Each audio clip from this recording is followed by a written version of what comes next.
director, Mr. Stanley Nelson.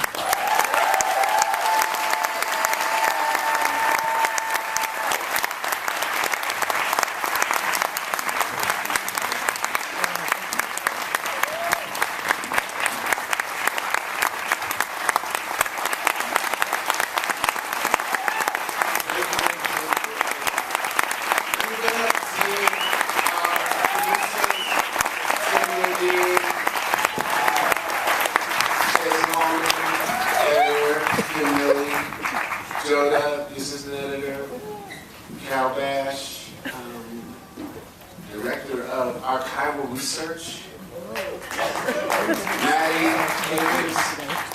Archival Research. Anybody else? Don't forget. I just want to thank you all so much. I want to thank you all because we worked incredibly hard on this film. We sent it to Sundance. It was not nearly done, and Sundance said, yes, we want to see another cut.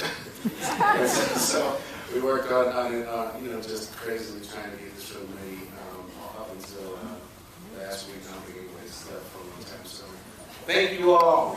Thank you all.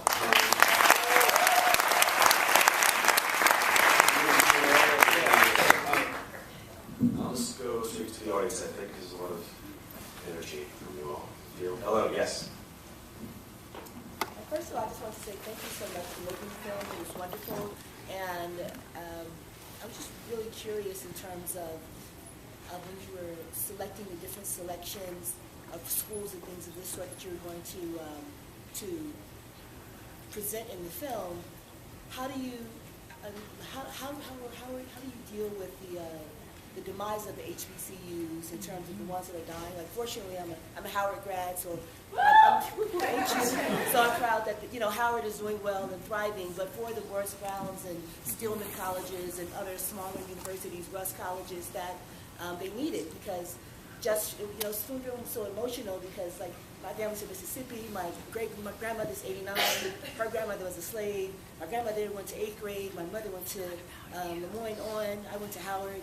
So the evolution continues, and so we need not just the bigger ones, but also the tiny ones too. So people can still continue to grow. Yeah, I think the essence of that question was how do we pick and choose what we cover, and that was one of the biggest and hardest things for us to do. I mean, there's still over 100 colleges, black colleges and universities out there, and we knew that we wanted to tell stories, and that that was the only way that we could make a film by telling stories and not really be a survey, and that that there were schools, great schools, that we were going to have to leave out, and that hopefully that as you see the film, you get an idea of the totality of the experience of black colleges. We're also covering 170 years of history at the same time. So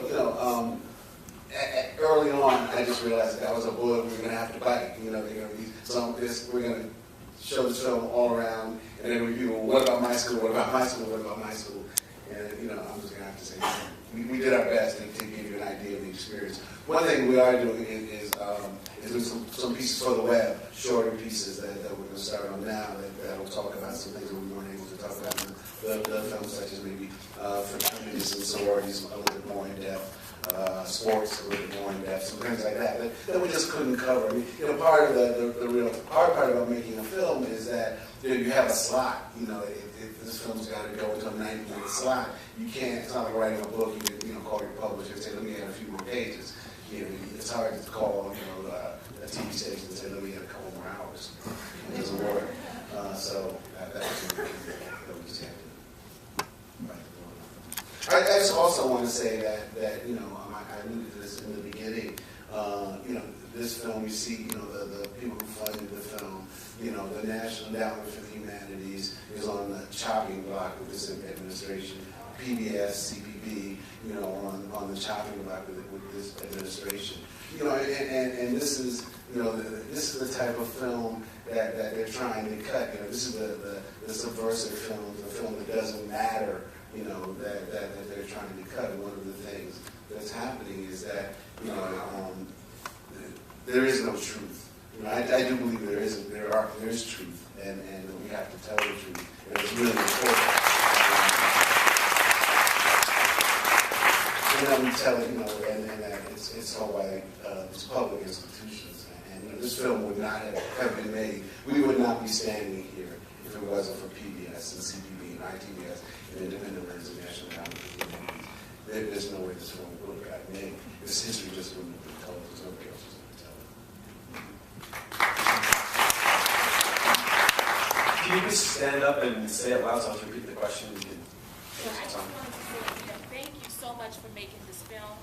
And although I didn't attend the HBCU, I have an 8-year-old son, and I look forward to the day that he can actually step onto an HBCU campus. So the one thing I wanted to say is for those people that are in the room and you're wondering, what can I do to become more involved? I encourage you the next time you turn your television on and you pass the United Negro College Fund telethon, or you get involved in the NAACP, or if you have a local HBCU in your town, please don't pass up that opportunity. Provide the funding because it is so critical that we continue to develop young black minds. You may have heard about the movie Hidden Figures. Those are women that attended historically black colleges, very brilliant young women. And we need to continue to have these types of schools around so that we can continue to cultivate the next generation of young African-American leaders. So thank you so much.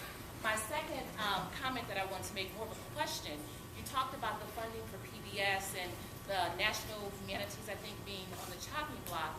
What is the next step for this? Do you plan to take this into the schools, or are you planning to try to distribute it through some other means? Okay, thanks a lot for the question. So the film will air on Independent Lens on PBS. We're still trying to lock down the date. It'll be either next fall or next February. I'll put my plug in. We're hoping for next fall, but we'll see. So it will air nationally on PBS through Independent Lens, and until then, we have a long rollout. We're going to a lot of festivals. Again, we just finished the film less than a week ago, so we're still trying to figure everything out. But we're going to a lot of different festivals. For those in New York, we're at Doc Fortnight at the Museum of Modern Art in early February, and we're in LA at the Pan-African Film Festival. So, you know, we're going to go to festivals and then roll it out to schools and other places. If I could, I just want to bring up the other people from Firelight, because, you know, we are, I don't know what we are exactly. We're like a mob. So please come on up.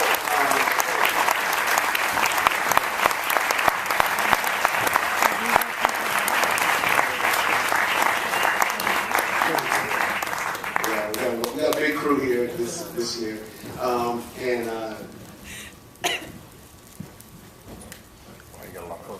yeah. All right.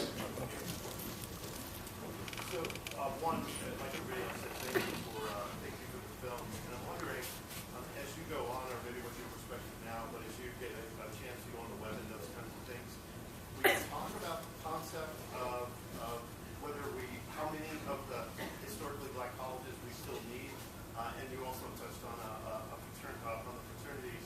Do you see that augmenting the black college experience, you know, where maybe somebody's in an area where they can't attend one? That was my case. I closed Alpha on Berkeley. Yeah, that's an interesting phenomenon of people touching black fraternities at non-black institutions. I think that is a discussion that we'll have. It's a very interesting discussion. I should say that there's two large organizations, the United Negro College Fund, that represents the private black colleges, and the Thurgood Marshall College Fund that represents the public black college fund and black colleges. I'm sorry. And between the two of them, I think every black college is in one or the other. So those are the two groups. If you want more information about what's happening now, I mean, I think in talking to you know, our advisors and other people, there is a feeling that, you know, in the next 20 years, other colleges will continue to close. That will happen. But that there will be a number of colleges that survive and thrive, and that we have to support them and make them robust, because there still is a need for black colleges.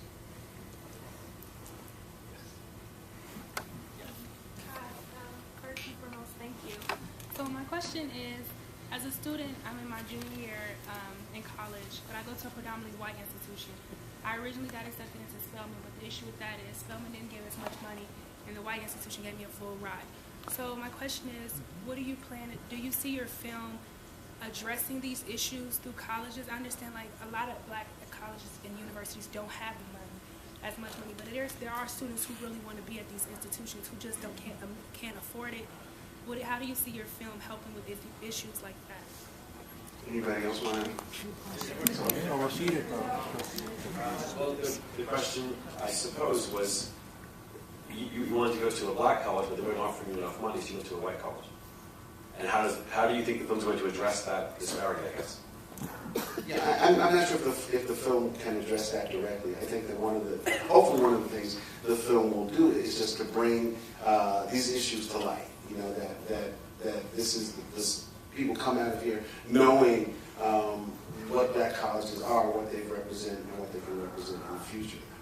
But that is truly the dilemma that we talk about in the final chapter of the film. You know, it's also for professors. You know, you can get paid usually a lot more, you know, at a Harvard than at Howard. You know, you have a bigger budget, you know, for a research budget, you know, all of those things. So that's just the reality of what black colleges are dealing with. But there still they're still important. There's still a need for that, you know, as I call it, it's the only black intellectual space that exists in this country, you know, and as the woman says at the end, you know, movements are birthed on black colleges because it's a place that students who have like minds can get together and talk about things in a way that they might not be able to, you know, at a majority white institution. So there really is a need, and I think there's going to be an even bigger need in the coming years, in the coming storm we're going to face. Cut you in a second. Yes, you're back. Hi, so I went to Hampton University, and the problem of like professors and funding and that type of stuff, you hear about that a lot. And I'm curious, I don't quite understand why, like, you know, HBCUs, like professors don't get paid as much, or you know, funding. Where does the funding come for the predominantly white students come from? Why Privatization. So there's a lot of obvious reasons. I mean, one is the tuitions are a lot higher. You know what I'm saying? So the tuitions are just way higher. You're talking probably, you know, $70,000 or so, you know, to go to a major white institution, you know, and you know, less than half that for black institutions. They also have huge endowments. You know, white schools have huge endowments that black schools don't. I mean, one of the dilemmas is that a lot of times for black colleges, the alumni are not giving back like they should. And you know, and that's for a number of reasons. Part of it is that we don't have that tradition, you know, in the black community. You know, we just don't. And so their endowments are, and we're not as rich, too. But you know, their endowments just aren't the same. So there's a number of reasons why.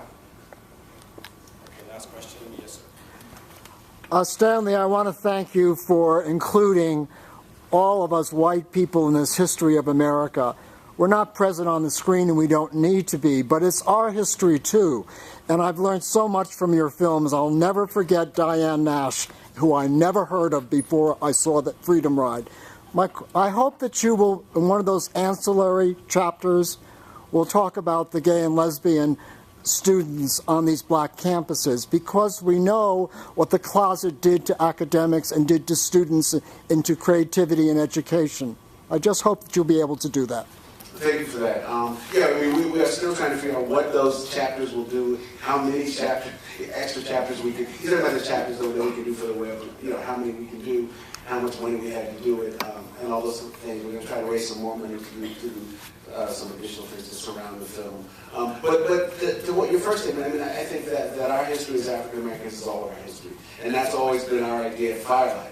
You know, is that our history is all of our history. We don't have to tell it in any special way to include white people or any other kind of people. My mission, what I try to keep in my head is always like, if I'm telling black people something new about their history, then I'm telling white people something new about our history too. So you know, I'm trying to do that. That's what we're trying to do. I think we're running out of time, but once again, anybody here want to say anything? Can I say something about Oh, yeah.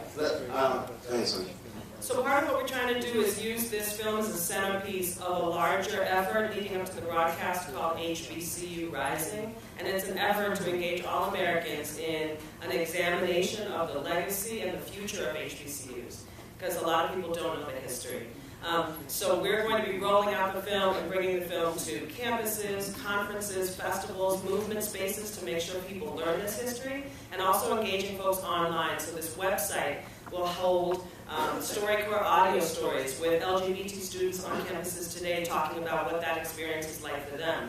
Many of the issues that are not in the film, because one film can't tell an entire history, we're using multimedia to essentially fill in the gaps of this larger history. So the website will have more video, audio stories, and eventually a digital yearbook, which is essentially democratizing the historical narrative around HBCUs, so that we're encouraging all folks who have attended HBCUs, or been educated by HBCUs, to show us their images, photos, stories, and create a crowdsourced archive and essentially a yearbook of the HBCU experience. And that archive is eventually going to live at a very reputable location, which we can't announce yet. But if you follow us on hbcurising.com, you'll learn about it, and you can help us tell this rich, rich history. So certainly there's a lot more to come. Thank you all again. That a lot of people may not have gone to HBCU, but your grandmothers, your grandfathers, go through those family albums. Be so surprised just to see how far the legacy goes. And please go online and visit us. Thank you. Thank you. Y'all put our plug in. I just want to say, as the archival producer, HBCUs are the depositories of our history. And because HBCUs are so underfunded, many times the archives are underfunded. So if you're giving money to HBCUs, please think about designating some money to go to the archives so that they can keep the legacy alive with digitization, staffing, etc. It's so important. Thank you. Thank you all.